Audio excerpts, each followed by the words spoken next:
오늘 말씀 신약성경 마태복음 5장 9절에서 13절까지 읽도록 하겠습니다. 9절부터입니다. 화평하게 하는 자는 복이 있나니 그들이 하나님의 아들이라 일컬음을 받을 것이며 의를 위하여 박해를 받은 자는 복이 있나니 천국이 그들의 것임이라. 나로 말미암아 너희를 욕하고 박해하고 거짓으로 너희를 거슬러 모든 악한 말을 할 때에는 너희에게 복이 있나니 기뻐하고 즐거워하라. 하늘에서 너희의 상이 큼이라. 너희 전에 있던 선지자들도 이같이 박해하였느니라. 너희는 세상의 소금이니 소금이 만일 그 맛을 잃으면 무엇으로 짜게 하리요? 후에는 아무 쓸데 없어 다만 밖에 버려져 사람에게 밟힐 뿐이니라. 아멘.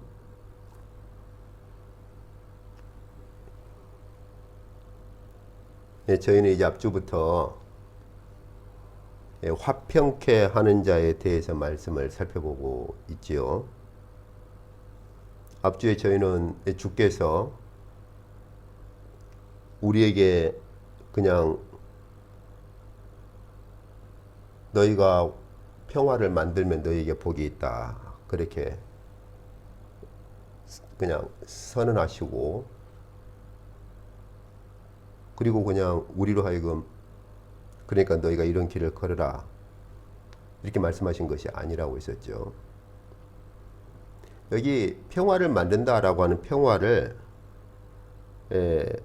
아예 그 샬롬이라는 말로 그렇게 이해를 하시면 더 좋습니다. 샬롬의 상태를 만든다라고 하는 것이죠. 이렇게 선언하신 주께서는 친히 그 자신께서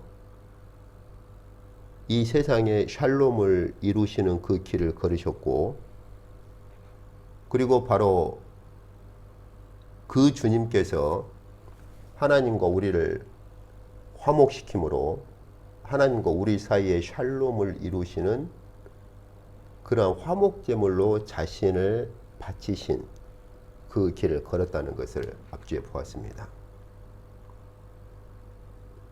이제 저희가 오늘 한번 시편을 함께 좀 보시죠. 시편을 보시면 우리 믿음의 선진들 때로부터서 이 샬롬은 온유와 굉장히 밀접한 연결을 가지고 있는 걸 볼 수가 있어요.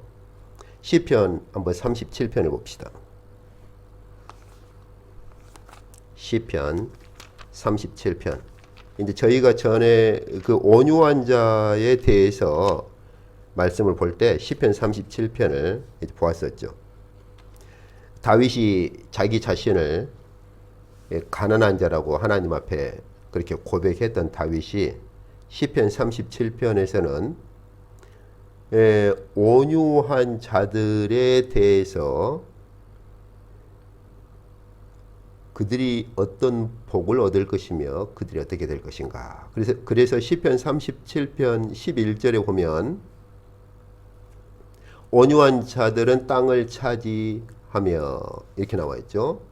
그러니까 1절부터서 10절까지에서는 악한 자들이 아무리 득세해도 그런 걸 가지고 부러워하거나 이제 그러지 말아라, 그런 권면을 하면서 시편 37편 10절에 보면은 그들에 대한 종말을 말하죠. 그 종말이 무엇입니까? 잠시 후에는 악인이 없어질 것이라. 아무리 네가 자세하게 살펴보아도 악인을 더 이상 찾을 수 없을 정도로 악인의 심판이 이루어질 것이다 라고 하면서, 악인은 그렇게 심판을 받는 반면에 그러면은 악인들이 없어져 버린 그곳에 누가 있느냐? 온유한 자들이 남아 있을 것이다.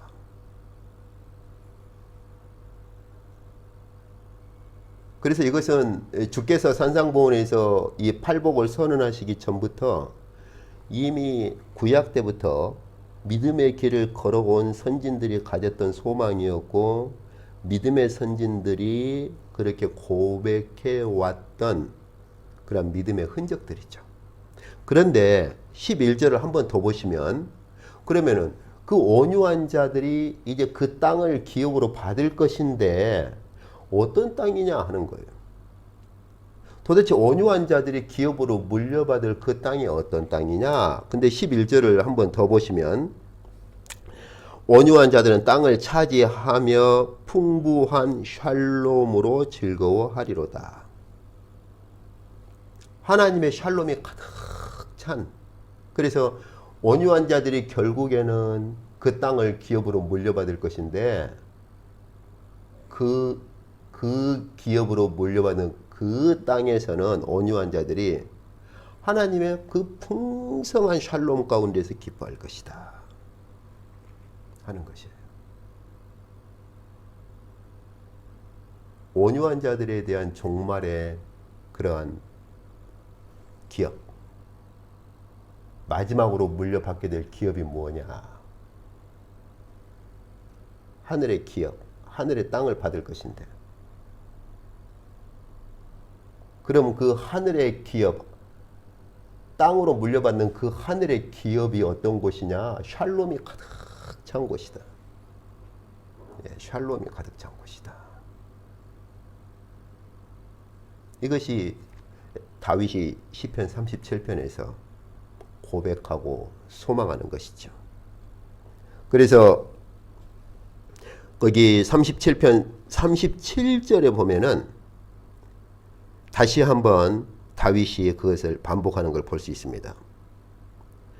37편 37절에 보시면 온전한 사람을 살피고 정직한 자를 볼지어다 모든 화평한 자의 미래, 다시 말하면 샬롬을 얻은 자의 미래가 무엇냐? 곧 샬롬이다. 그래서 이 땅에서 하나님의 샬롬을 얻은 자, 하나님의 샬롬 가운데 살아가는 자는 마지막 종말에 이루어질 완전한 그 샬롬의 세계를 얻게 될 것이다 하는 것이죠. 여러분, 우리가 한번 생각해 봅시다. 다윗이 비록 왕으로 그렇게 등극은 했지만 그의 삶이 그렇게 순탄한 삶은 아니죠. 아들의 반란, 또 이런저런 많은 우여곡절을 겪었고, 또 다윗 자신이 저지른 그러한 죄과 때문에 다윗의 그 회개시, 시편 51편이라든지 다윗의 회개시를 보면 눈물로 그렇게 침상을 띄울 정도로 하나님 앞에 그렇게 회개를 하고, 참 그렇게 그 순탄한 그 길을 걸은 게 아니에요. 시편에 보면은 다윗이 그렇게 반란 때문에 쫓겨다니고 할 때 원수들이 자기를 그렇게 얼마나 잡아먹으려고 했는지 시편에 보면 구구절절히 말로 헤아릴 수가 없어요. 그럼에도 불구하고 다윗은 하나님 앞에 자기 자신을 그러한 가운데서도 가난한 자로 그렇게 고백하고 하나님의 언약을 바라보고, 그리고 오늘 시편 37편에서는 그러한 환경 가운데서도 온유한 자에 대한 신앙 고백을 잃어버리지 않는 거예요. 그리고 온유한 자가 마지막으로 물려받을 그 기업, 근데 어떤 기업이냐? 샬롬의 기업이죠. 온유한 자가 마지막으로 물려받을 그 땅은요, 샬롬이 가득 찬 땅이라고 그렇게 말하고 있는 거예요.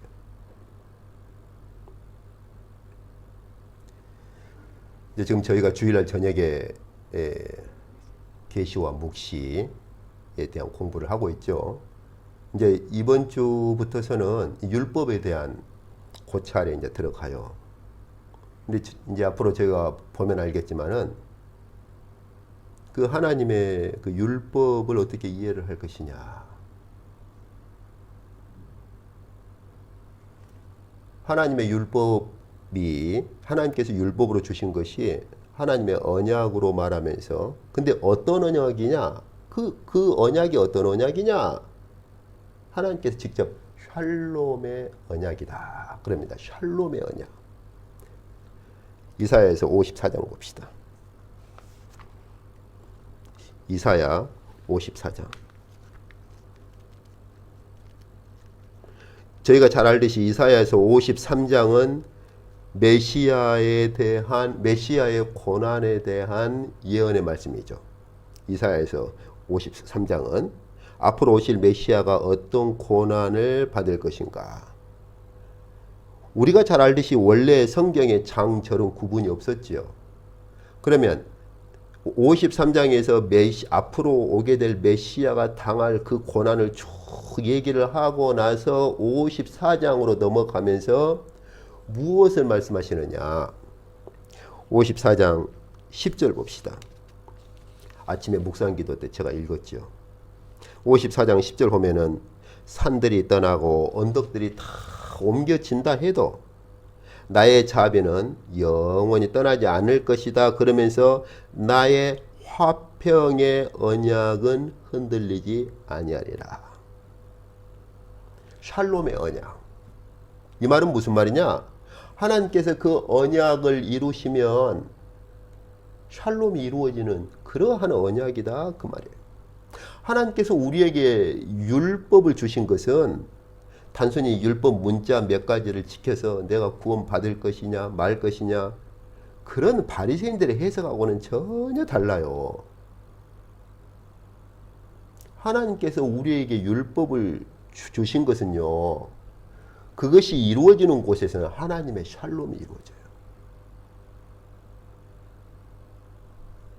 그 하나님의 그 샬롬의 본질이 뭐냐? 사랑으로부터 나오는 거예요. 사랑으로부터서. 이 샬롬의 언약에 대한 예언을 이사야 선지자를 통해서만 하시지 않아요. 다시 이스라엘 백성들이 그 바벨론 포로로 끌려갔을 때 에스겔 선지자를 통해서도 2번이나 더 말씀하세요. 샬롬의 언약이라고. 그 샬롬의 언약을 이루실 것을 말씀하세요. 그래서 하나님께서 메시아를 샬롬의 왕이라. 샬롬의 왕이라. 하나님께서 우리에게 메시아를 보내신 것을 우리는 단순히 단편적으로 퍼즐 한 조각, 우리를 죄에서 구원하러 오셨습니다. 물론 맞죠. 그런데 우리를 죄에서 왜 구원하려고 하시느냐? 하나님의 샬롬을 이루시기 위해서다.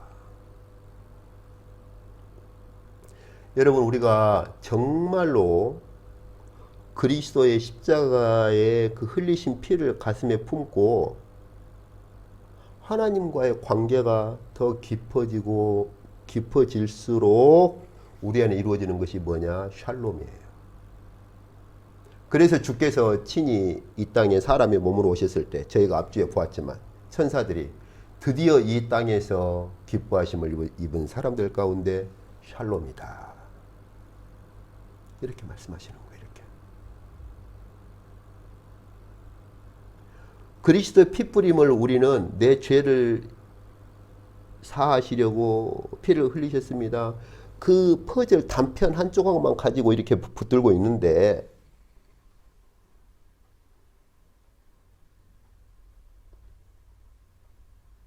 그런 것이 아니에요. 그래서 우리가 보통 그 그리스도의 피로 죄 사함, 우리는 그 퍼즐 이렇게 한 조각만 이렇게 가지고 있잖아요. 그런데 성경에서는 그리스도의 피로 말미암은 그 죄 사함과 동시에 하나님께서 그 피로 우리에게 이루시는 샬롬에 대해서 굉장히 다양한 각도로 가르칩니다. 이제 그래서 우리가 그 마태복음 10장을 한번 봅시다. 마태복음 10장을 보면 주께서 산상보훈을 가르치고 나서 12제자들하고 함께하고 12제자들을 가르친 다음에 제자들을 파송하는 게 마태복음 10장이에요. 그런데 보세요. 마태복음 10장에서 예수께서 제자들을 파송하실 때 초점을 두 군데 맞춥니다. 첫 번째는 뭐냐? 10장 7절 보세요. 너희들이 가면서 그 제자들을 파송하실 때 너희들이 동네에 들어가서 선포해야 할 것이 있다. 그게 뭐냐? 그게 바로 7절에 가면서 전파하여 말하되 천국이 이미 와 있다. 천국이 시작되었다라는 걸 선포해라 그 말이에요. 여기 천국이 가까웠다. 우리 한글 성경에 이렇게 되어 있는데 완료 시제입니다. 천국이 이미 시작되었다. 이걸 선포해라 그 말이에요. 그리고 나서 또 한 가지 주께서 제자들에게 강조하는 게 있습니다. 그게 뭐냐? 12절 보세요. 천국이 이미 시작되었다고 너희가 선포함과 동시에 어떤 너희를 영접하는 그 집에 들어갈 때 12절 보면 또 그 집에 들어가면서 평안, 즉 샬롬을 너희가 빌어라 하는 거예요. 그래서 그 집이 그 샬롬을 받기에 합당하면 하나님의 샬롬이 이루어질 것이고 합당하지 않으면 그 샬롬이 이루어지지 않을 것이다. 주님의 이 명령은 사도들이 교회에 하나님 말씀을 보내는데 아주 중요한 역할을 합니다. 그래서 저희가 성경을 보면은 로마서, 고린도서, 사도 바울이 되었던 대부분은 하나님의 말씀을 보낼 때 무엇으로 시작합니까? 은혜와 평강, 그 은혜와 샬롬이 있기를 축원하는 인사말로 시작하는 거예요.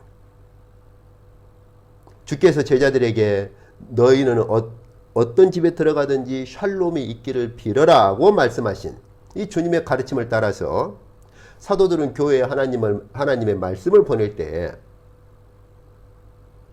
은혜와 샬롬이 너희에게 있기를 원한다고 하는 은혜와 샬롬의 축원으로 하나님의 말씀을 시작합니다.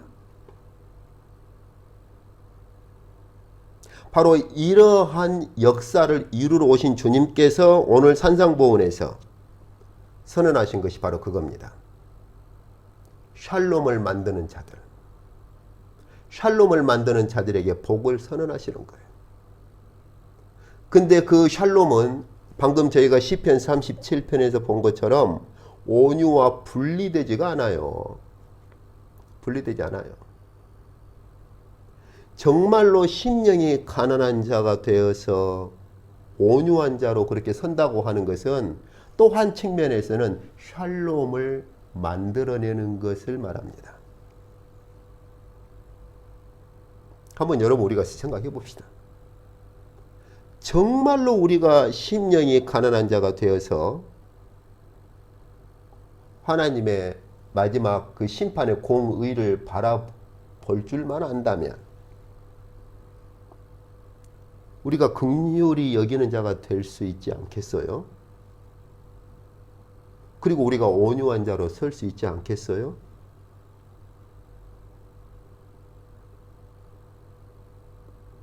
그러면 정말 그런 심령이 가난한 자들이 서 있는 곳에는 하나님의 샬롬의 세계가 이루어지는 거예요. 주께서 그렇게 선언하셨죠. 수고하고 무거운 짐진 자들아 다 내게로 오라. 나는 마음이 온유하고 겸손하니 내 멍에를 메라고 말씀하셨죠. 그 주님께서 걸어가신 길이 어떤 길입니까? 마음이 온유하고 겸손하신 주께서 성취하신 스가랴서의 말씀이 무엇입니까? 조그만 그 새끼 짐승의 그 새끼 짐승을 타고 그렇게 입성하시는데 베드로 사도는 주님의 그 십자가에서 주님의 모습을 이렇게 말하고 있습니다. 우리가 베드로전서 한번 봅시다. 베드로전서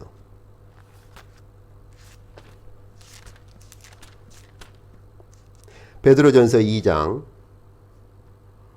21절부터 23절까지 봅시다. 베드로전서 2장 21절부터입니다. 이를 위하여 너희가 부르심을 받았으니 그리스도도 너희를 위하여 고난을 받으사 너희에게 본을 끼쳐 그 자취를 따라오게 하려 하셨느니라. 자, 그럼 그리스도께서 우리에게 무슨 본을 보이셔서 우리가 그 그리스도의 어떤 본을 뒤따라가게 하셨는가? 22절 보세요.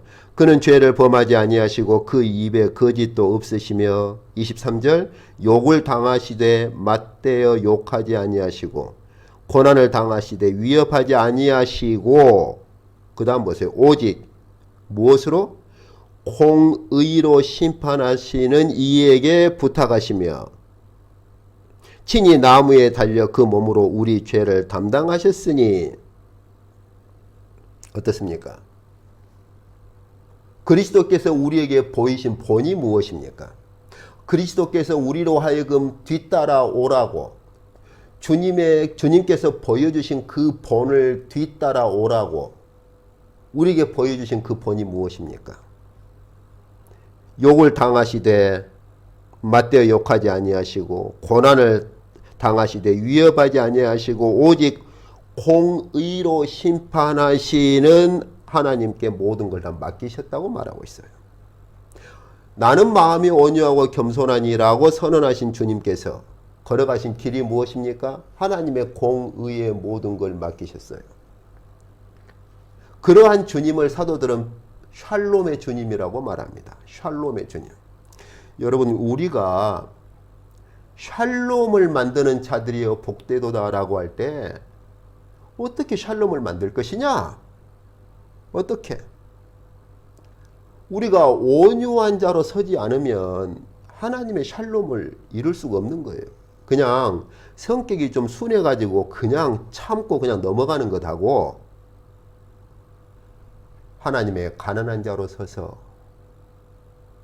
눈물을 흘릴지라도 긍휼을 베풀고 주님의 온유하심에 멍에를 메고 그러한 자들이 이루는 샬롬하고는 다른 거예요. 그냥 성격이 순해서 그냥 참고 그러면 우리가 보통 한방에서 그러죠. 화병이라고 그러죠. 화병. 옛날 우리 어머님들이 화병에 걸린다. 근데 주께서는 어떤 길을 걸으셨습니까? 마음이 온유하고 겸손하신 그 주께서 걸어가신 길은 모든 걸 하나님의 공의에 맡기신 거예요. 저와 여러분이 그냥 억지로 그냥 속에서는 불이 올라오는데 억지로 막 참고 그런 것이 아니고 그것은 우리에게 오히려 고통을 더 가중시키고 우리를 굉장히 큰 문제로 오히려 더 끌고 들어가는 거예요. 근데 바울은 고린도 교회에 그렇게 말합니다. 주께서 우리를 위해서 가난해지셨다. 가난해지신 주님으로 그렇게 말을 해요. 또 빌립보 교회는 어떻게 말합니까? 주께서 자기를 비우셨다.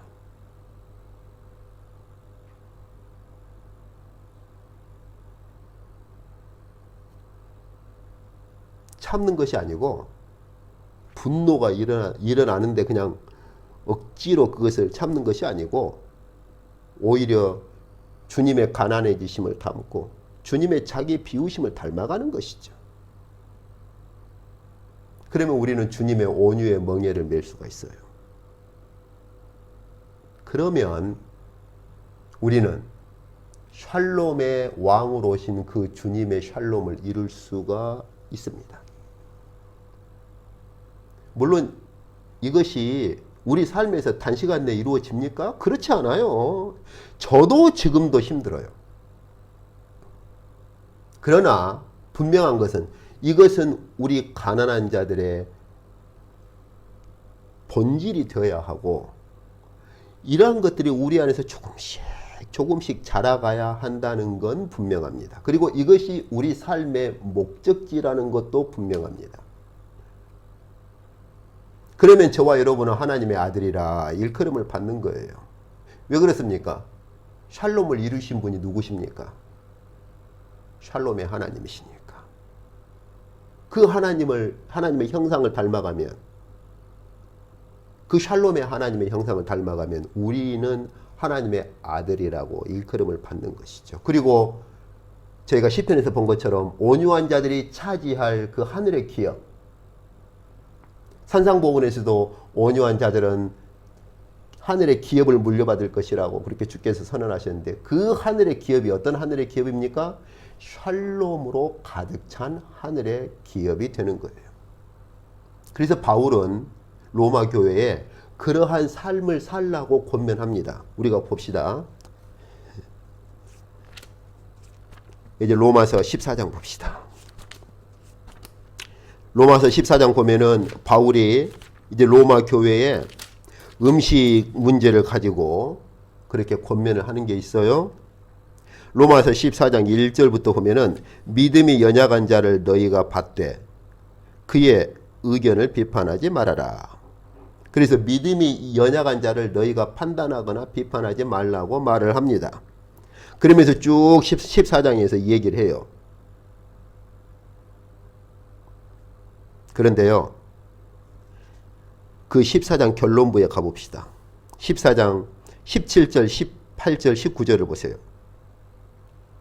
하나님의 나라는 먹는 것과 마시는 것이 아니요 오직 성령 안에 있는 의와 평강과 희락이라. 그러면서요, 이로써 그리스도를 섬기는 자는 하나님을 기쁘시게 하며 사람에게도 칭찬을 받느니라. 그러므로 우리가 무엇을 해야 할 것이냐? 샬롬을 만드는 일을, 그리고 서로 덕을 세우는 일을 해야 할 것이다.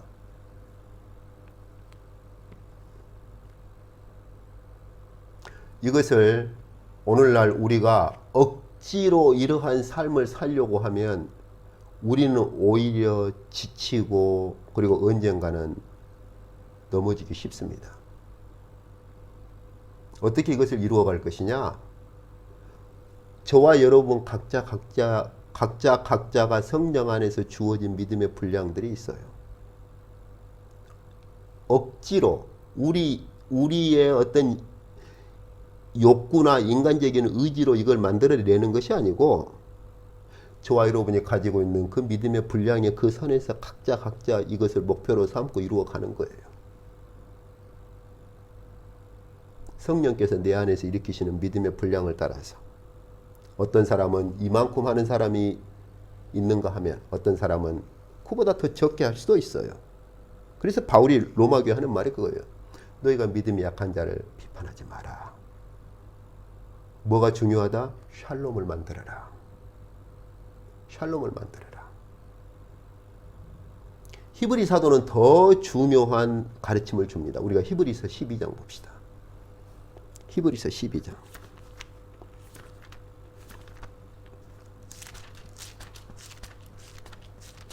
히브리서 우리가 12장을 보면 이제 12장 1절에서 보면은 그 믿음의 증인들을 쭉 얘기를 하지요. 믿음의 증인들을 쭉 얘기를 한 다음에 14절부터 보세요.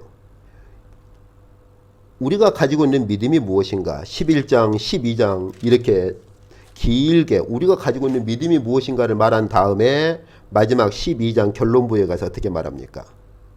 14절부터 보면 모든 사람과 더불어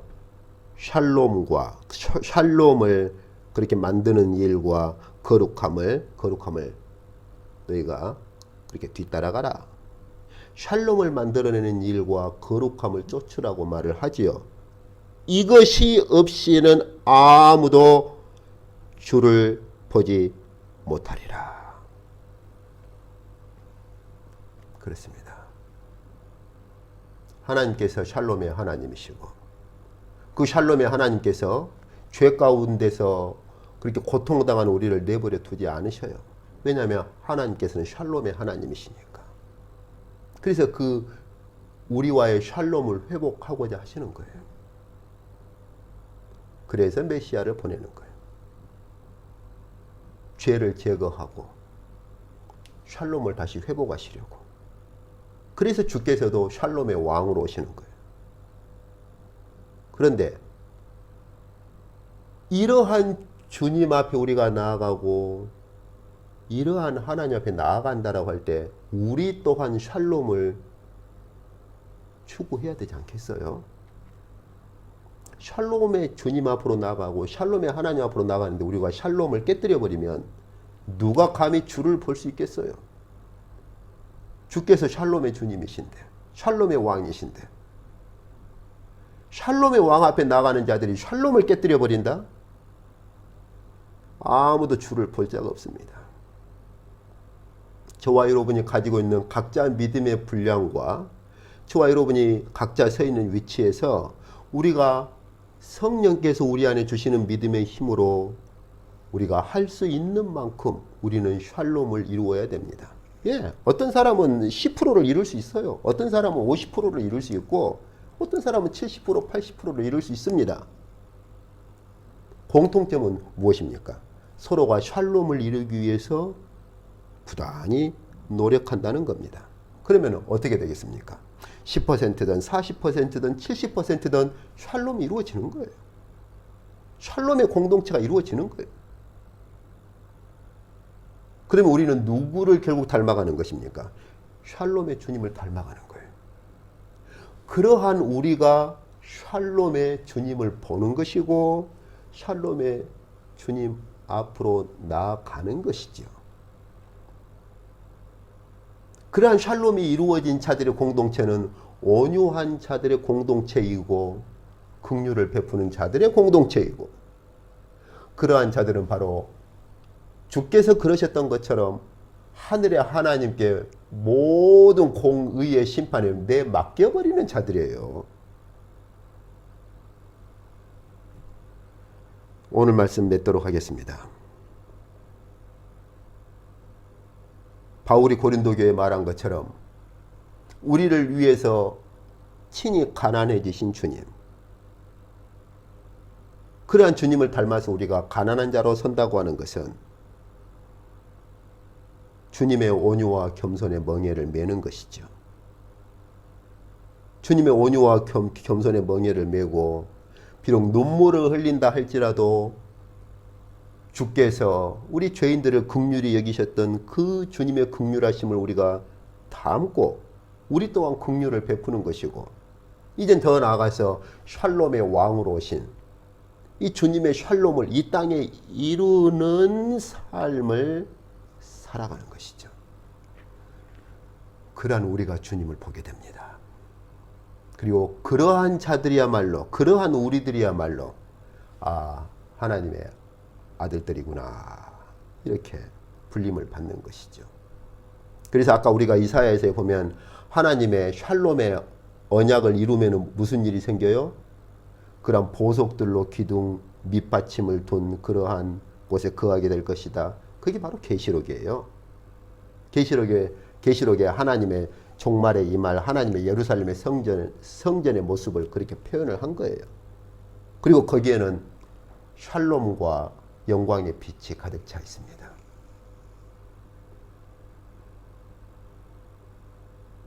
우리가 아직도 우리 안에 있는 이런 죄성들이 있어서 안타까울 때가 많죠. 그러나 분명한 것은 저와 여러분이 심령이 가난한 자로 선다고 하는 것은 주님의 긍휼하심을 품고 긍휼을 베풀고 주님의 온유와 겸손의 멍에를 메고 샬롬의 왕으로 오신 주께서 이루신 그 샬롬을 우리가 또한 이 땅에 세워가는 자들로 사는 거예요. 그것이 심령이 가난한 자들이고 그것이 바로 하나님 나라로 초청받은 주께서 산상보훈에서 하나님 나라로 불러들이는 자들의 모습입니다. 우리의 남은 삶을 정말 조금씩이라도 우리 삶의 목표가 이러한 하늘의 목표로 세워져야 할 것이고 주께서 산상수훈에서 선언하신 주님의 이러한 하나님 나라의 선포를 늘 기억하고 이것을 조금씩 이루어가는 우리의 남은 생이 되어야 할 것입니다. 그러면 이미 이 땅에서 우리는 하나님 나라에 속한 자들일 뿐만 아니라 그렇기 때문에 이미 하나님 나라에 들어가 있고 하나님 나라의 보증을 받았기 때문에 앞으로 완성될 그 하나님 나라로 들어가는 것이죠. 그러면 우리는 그 완성될 하나님 나라에서 하나님 나라의 위로를 받고 하나님 나라의 생명 양식으로 배부름을 얻고 하나님 나라의 기업을 받는데 그 하나님 나라의 기업은 샬롬이 가득 찬 죄가 전혀 없는 샬롬으로 가득 찬 하나님 나라의 기업을 받는 것이죠. 주께서 은혜 베푸셔서 저와 여러분이 성령의 인도하심을 따라 거룩한 산상보훈의 가르침에 우리의 남은 삶을 이끌어가고 우리가 그 빛 가운데 설 수 있기를 원합니다.